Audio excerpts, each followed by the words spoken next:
Yes Reji ലൂക്കോസ് പാണ്ഡ്യാല ഷാജി ചില ചോദ്യങ്ങൾ ഉന്നയിച്ചിട്ടുണ്ട്. അതിനുള്ള മറുപടി പറയാം. അദ്ദേഹം ചൂണ്ടിക്കാണിച്ചതുപോലെ റാൻമൂളികളെ നിറച്ചിരിക്കുന്ന സംസ്ഥാന കമ്മിറ്റി, ആ കമ്മിറ്റിയിൽ പിണറായിക്ക് നേരെ ആര് വിരൽ ചൂണ്ടും? പിന്നെ എങ്ങനെയാണ് സാർ തിരുത്താൻ പോകുന്നത്?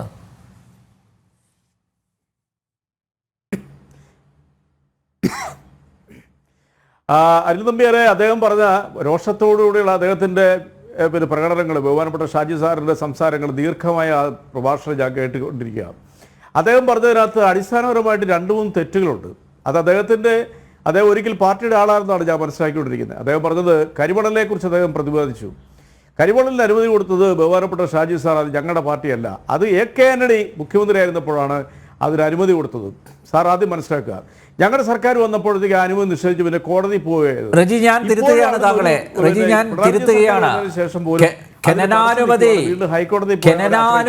സ്വകാര്യ കമ്പനിക്ക് ഖനനാനുമതി, സ്വകാര്യ സ്ഥാപനങ്ങൾക്ക് ഖനനാനുമതി കേന്ദ്രം നിഷേധിച്ചിട്ടും ഇവിടെ തുടരാൻ അനുമതി കൊടുത്ത ആരാണ് സാർ? ആരാ?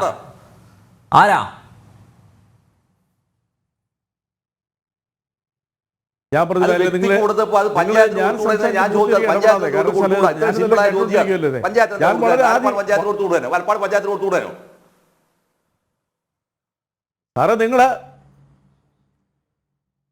അല്ല, അങ്ങ് ഇവിടെ ഉന്നയിച്ച കാര്യങ്ങളുടെ വസ്തുതകളിലേക്ക് ഞാൻ കിടക്കുമ്പോൾ അങ്ങ് എന്തിനാണ് രോഷം പ്രവർത്തിക്കുന്നത്? ഞാൻ വളരെ ശാന്തനായിട്ട് അങ്ങയുടെ വിമർശനങ്ങളെ കേട്ടില്ലേ? അങ്ങേക്ക് അതിനുള്ള സ്വാതന്ത്ര്യമുണ്ട് ജനാധിപത്യത്തിൽ. അതാണ് ഏറ്റവും വലിയ സൗന്ദര്യം എന്ന് പറയുന്നത്.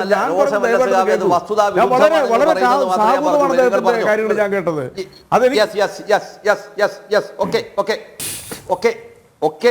ഞാൻ എന്ത് വസ്തുതാവിരുദ്ധമാണ് ഈ ചർച്ചയെ പറഞ്ഞത്? അങ്ങനെയാണെങ്കിൽ സാറേ ഞാൻ സംസാരിക്കട്ടെ. എനിക്ക് please okay, I appreciate you. നിൽക്കൂ. ഞാൻ ഈ ചർച്ചയിൽ ഒരുപാട് കാര്യങ്ങൾ, CPM വിചാരണ നിങ്ങൾ തുടക്കം കുറിച്ചപ്പോൾ തന്നെ ഞാൻ വളരെ പ്രസക്തമായിട്ടുള്ള ഇന്ന് ഈ രാജ്യം ദേശീയ തലത്തിൽ നേടുന്ന രാജ്യം, നമ്മളെല്ലാം ഈ രാജ്യത്തെ സ്നേഹിക്കുന്നവരാണല്ലോ, നേരിടുന്ന പ്രതിസന്ധികളെ കുറിച്ചും അവിടെ BJP എന്ന് പറഞ്ഞ സർക്കാരിന് വന്നിരിക്കുന്ന എന്താ പറയുക ഏറ്റവും വലിയ ജനങ്ങളുടെ ഒരു ശിക്ഷയെക്കുറിച്ചും ഓരോന്നോരോന്ന് ഞാൻ എടുത്തു പറഞ്ഞിട്ട് ഈ ഷാജി സാർ ഞാൻ പ്രതീക്ഷിച്ചു അദ്ദേഹം ഇത്ര ഒരു രീതിയിൽ ഒരു പ്രഭാഷണം തന്നെ നടത്തിയിട്ട് അതിന് ഏതെങ്കിലും ഒരു മറുപടി പറയുന്നത് ഞാൻ പ്രതീക്ഷിച്ചു. കാരണം ഞാൻ ഉദ്ധരിച്ചത് വസ്തുതാപരമായിട്ട് ഉന്നത നേതാക്കളാണ് ഞാൻ ഉദ്ധരിച്ചിരിക്കുന്നത്. ഇതൊന്നും റെജി ലൂക്കോസിന്റെയോ CPMകാർ കയ്യിൽ നിന്ന് കൊണ്ടതല്ല. എല്ലാ മാധ്യമങ്ങളും റിപ്പോർട്ട് ചെയ്ത് ആരും നിഷേധിച്ചിട്ടില്ല. നിങ്ങൾ അതിന് മറുപടി പറഞ്ഞില്ല. കേരളത്തിലെ CPMനെ സംബന്ധിച്ച് നിങ്ങളിപ്പോൾ പിണറായി വിജയനെ നിശ്ചയമായിട്ട് വിമർശിച്ചു. പിണറായി വിജയനെ ആര് തിരുത്തുമെന്ന് ചോദ്യം ചോദിച്ചു. അതിനെനിക്ക് വ്യക്തമായൊരു മറുപടിയുണ്ട്. വളരെ എളിമയോട് ഞാൻ അങ്ങോട്ട് പറയുവാണ്, പിണറായി വിജയനല്ല, സാക്ഷാൽ EMS നമ്പൂതിരിപ്പാടിന് ശിക്ഷ കൊടുത്തിട്ടുള്ള പാർട്ടിയാണത്. പിണറായി വിജയനെ അച്യുതാനന്ദനെയും PBയിൽ നിന്നും ഈ പറയുന്ന പാർട്ടിയുടെ സമുന്നത ഘടകമായ PBയിൽ നിന്നും കേന്ദ്ര കമ്മിറ്റിയിലേക്ക് തരം താഴ്ത്തിയിട്ടുണ്ട് ഈ പാർട്ടി. നൂറ്റാണ്ടുകൾക്ക് മുമ്പല്ല, കേവലം 12 വർഷങ്ങൾക്ക് മുമ്പ് അതിനുള്ള ആർജവം ഈ പാർട്ടി കാണിച്ചിട്ടുണ്ട്. അത് തന്നെയല്ല, കേരളത്തിൽ തന്നെ എത്രയോ ഉദാഹരണങ്ങളുണ്ട്, തിരുത്തിയ ഉദാഹരണങ്ങളുണ്ട്. പിന്നെ ആര് ഏത് സ്റ്റേറ്റ് കമ്മിറ്റി മെമ്പർമാരോ അല്ലെ ഏതെങ്കിലും ഒരു സെക്രട്ടറി പാർട്ടിയിൽ നിന്ന് പുറത്താക്കിയ ആളാണ് ഇപ്പോ പിണറായിയുടെ പൊളിറ്റിക്കൽ സെക്രട്ടറി. പാർട്ടിയിൽ നിന്ന് പുറത്താക്കിയ ആളാണ് ഇപ്പൊ പിണറായിയുടെ പൊളിറ്റിക്കൽ സെക്രട്ടറി.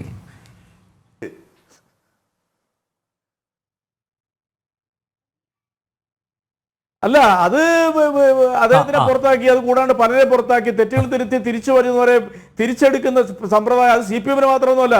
അങ്ങനെയാണ് ഞാൻ BJPയെ കുറിച്ച് ഉദാഹരണം പറയണം. ഇവിടെ എത്ര എണ്ണം പറയാൻ പറ്റും? നിങ്ങൾ അതിനെക്കുറിച്ചൊന്നും പറയണ്ട. തെറ്റുകൾ തിരുത്തുക, ആ തിരുത്തിയെന്ന് ബോധ്യം വന്നിട്ടുണ്ടെങ്കിൽ ആ ശിക്ഷിക്കാനുള്ള ആർജവം കാണിക്കുന്ന പാർട്ടിക്ക്, തിരുത്താനുള്ള ആർജവം കാണിച്ച പാർട്ടിക്ക് ഈ പാർട്ടിയെ നന്നായിട്ട് കൊണ്ടുപോകാനുള്ള ശേമുഷിയുണ്ട്. ഞാൻ നേരത്തെ പറഞ്ഞതൊന്ന് കണ്ടിന്യൂ ചെയ്തോട്ടെ. വളരെ പ്രധാനപ്പെട്ട പോയിന്റ് അദ്ദേഹം ഉന്നയിച്ചത്.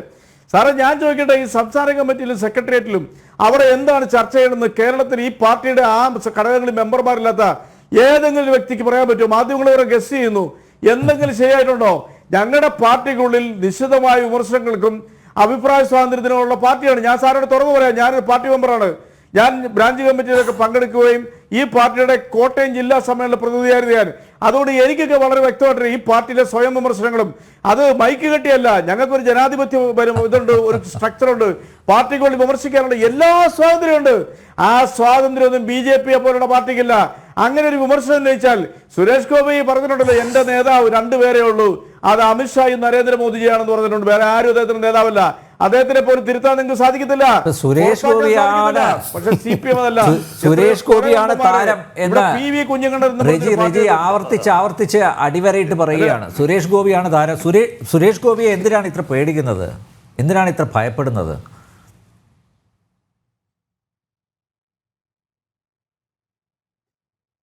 ആരെ പേടിക്കുന്ന ഒരു നല്ല അഭിനേതാവാ. ഞാൻ നിങ്ങളോട് വളരെ ക്വയറ്റ് പേഴ്സണൽ അറിയാം. എനിക്ക് അദ്ദേഹത്തിന് പേഴ്സണൽ അറിയാവുന്ന ഒരാളാ. അദ്ദേഹം ഇപ്പോൾ കഴിഞ്ഞ 2 ദിവസമായിട്ട് കേരളത്തിൽ വന്ന് പറയുന്ന കാര്യങ്ങളുടെ വൈരുദ്ധ്യം BJP അംഗീകരിക്കുന്നുണ്ടോ എന്നൊരു ഒറ്റ ചോദ്യം നിങ്ങൾ മറുപടി പറയാ. നിങ്ങൾ അത് മാത്രം പറഞ്ഞാൽ മതി. കരുണാകരനെ നിങ്ങൾ കേരള വികസന നായകനായിട്ട് നിങ്ങൾ അദ്ദേഹത്തിനെ ഉയർത്തി കാണിക്കുന്നുണ്ടോ, അംഗീകരിക്കുന്നുണ്ടോ? ഇന്ദിരാഗാന്ധിയെ ഭാരതമാതാവ്, ഭാരതത്തിന്റെ മാതാവ് എന്നുള്ള വാക്കാത്ത ഉപയോഗിച്ച് നിങ്ങൾ അംഗീകരിക്കുന്നുണ്ടോ? ഉണ്ടെങ്കിൽ ഞാൻ പറഞ്ഞല്ലോ, ഞാൻ പിൻവലിക്കുന്നത്. നിങ്ങൾ അതിനൊരു മറുപടി ചർച്ചപ്പെടണം. ഉണ്ടോ? നിങ്ങൾ പറയൂ. ഭാരതമാതാവ് എന്നും പറഞ്ഞുകൊണ്ട് BJPയും RSSോട് ഉയർത്തി കാണിക്കുന്ന ആരുടെ ചിത്രമാണ്? ആരാണ് ഭാരതമാതാവ്? ഇന്ദിരാഗാന്ധിയാണോ? നിങ്ങൾ സർദാർ വല്ലഭായ് പട്ടേലെ കൊണ്ടുപോയി, കോൺഗ്രസ് നേതാവായിരുന്ന ധീരനായിരുന്ന കൊണ്ടുപോയി നിങ്ങൾ പ്രതിമ സൃഷ്ടിച്ചു. അദ്ദേഹത്തിനെ ഏറ്റെടുത്ത് എന്താ ചരിത്രത്തിൽ ഉൾക്കൊള്ളാൻ പറ്റുന്ന ഒരൊറ്റ നേതാവ് ഈ BJPക്ക് ഇല്ലാത്തതുകൊണ്ട് അതുകൊണ്ടുപോയി. ഇപ്പൊ ഇന്ദിരാഗാന്ധിയെ കൊണ്ടുവന്നു. കോൺഗ്രസ് സഹയാത്രികൻ, നമ്മൾ ഈ പാലിലിരിക്കുന്ന മുഴുവൻ ആളും ബഹുമാനിക്കുന്ന ഒരാള് ശ്രീകുമാർ സാറോട് ഇരിക്കുന്നു. ശ്രീകുമാർ സാറിനോട് ഞാൻ ചോദിക്കട്ടെ, ഇന്ദിരാഗാന്ധിയെ ഭാരതമാതാവ് എന്ന് വിളിച്ച് അവരങ്ങ് സുരേഷ് ഗോപി എടുത്തു പൊക്കിയപ്പോൾ നിങ്ങളുടെ കോൺഗ്രസ് നേതാക്കളുടെ നാക്കില്ലായിരുന്നോ, ശബ്ദമില്ലായിരുന്നോ? നിങ്ങളൊന്ന് മറുപടി പറഞ്ഞേര്. നിങ്ങൾക്ക് ലജ്ജയോടുകൂടിയല്ലേ നിങ്ങളുടെ റജി ചർച്ചാ വിഷയം അതല്ല. റജി ചർച്ച വഴിതിരിച്ചു വിടാനാണ് ശ്രമിക്കുന്നത്. പ്ലീസ് നമുക്ക് ചർച്ചയിലേക്ക് കടന്നു വരാം. അല്ല, കാലിനടിയിലെ മണ്ണ് ഊർന്നു പോകുമ്പോഴും അതിൽ പരിതപിക്കാതെ, അതിൽ തെല്ലും ആകുലപ്പെടാതെ ഇവിടെ വലിയ ശക്തമായ മുന്നേറ്റം കാഴ്ചവെച്ച BJPയെ വിമർശിക്കാനാണ് റജി കൂടുതൽ സമയം ചെലവഴിക്കുന്നത്.